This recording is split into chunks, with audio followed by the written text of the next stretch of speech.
Tua palavra é luz no meu caminho. A palavra de Deus é a luz do nosso caminho. A palavra é... Na Rádio Universidade Marcos Bicalho, falando de Bíblia. Tua palavra é luz no meu caminho. Luz no meu caminho, meu Deus. Olá, gente amiga! Vimos então no último programa que a sociedade onde Jesus nasceu, ela tinha 4 grandes grupos, né? Os saduceus, os essênios, os zelotes e os fariseus. E até a pergunta de ontem perguntava, né? A pergunta de ontem, o tema era qual desses 4 grupos era aquele que o pessoal era muito legalista e acreditava que a libertação das injustiças e tal ia cair do céu com a intervenção direta de Deus e tal, que eram os fariseus, né? E vimos também que, embora tivesse esses 4 grupos de judeus, ainda tinha o poder político real, né, das armas e político, que era dos romanos, e que eles ainda tinham um sinédrio, que era um tipo de um senado federal judeu, que estava sempre em conluio aí com esses romanos, para poder organizar a vida sociopolítica e religiosa deles. Tá, então em meio a esse contexto conturbado aí é que nasce Jesus. E é claro que, então, as pessoas que conviveram com Jesus, ou os que não conviveram e que depois foram fazendo seus escritos, que é o que nós temos aí no Novo Testamento, os evangelhos, depois Atos de Apóstolos, as cartas, etc., que esses escritos que tinham um destinatário certo, né? Assim, lógico que eles não eram escritos imparciais. Aliás, né? Não existe nenhum escrito imparcial. Pense nisso, em tudo que você lê, ou tudo que você eventualmente escreva, você tem uma intenção, né? Quer dizer, a pessoa que escreve tem um jeito de pensar, tem as crenças e as coisas que ela acredita, e tem os destinatários para quem ele quer dirigir aquilo.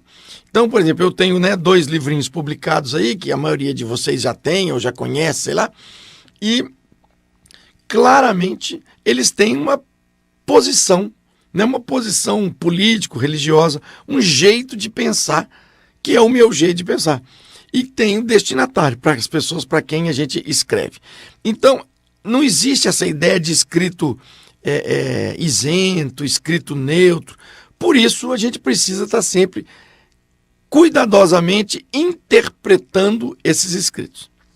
Tá, então, o nosso trabalho aqui com a nossa leitura do Novo Testamento é ir estudando, lendo, discutindo, rezando esses textos sagrados, para a gente ir construindo uma autonomia moral, ética e religiosa. Então, vamos com calma.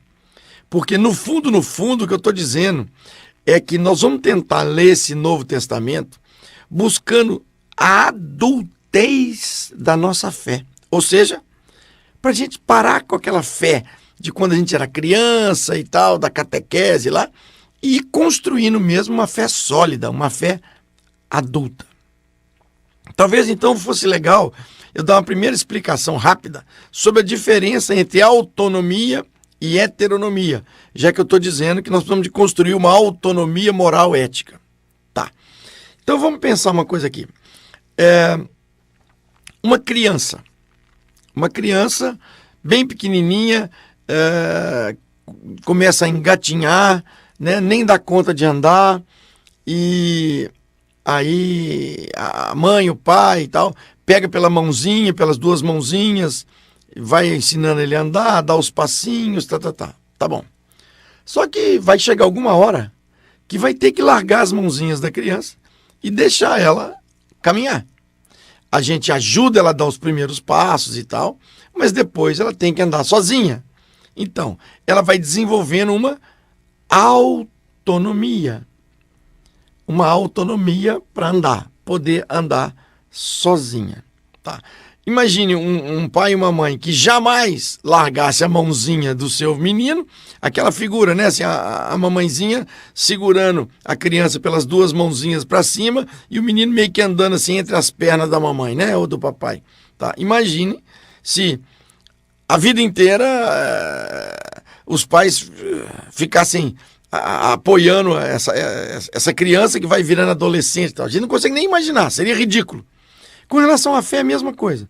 Nós precisamos ajudar a dar os primeiros passos, mas depois cada um precisa de aprender a andar e caminhar sozinho, para que a gente possa construir essa nossa autonomia.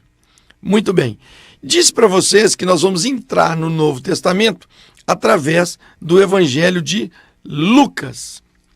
Tá ótimo. Então vocês podiam pegar aí no Evangelho de Lucas, no capítulo 1 do Evangelho de Lucas. Abre aí. Evangelho de Lucas, no capítulo 1, versículos aí de 1 a 5, de 1 a 4, pode ser.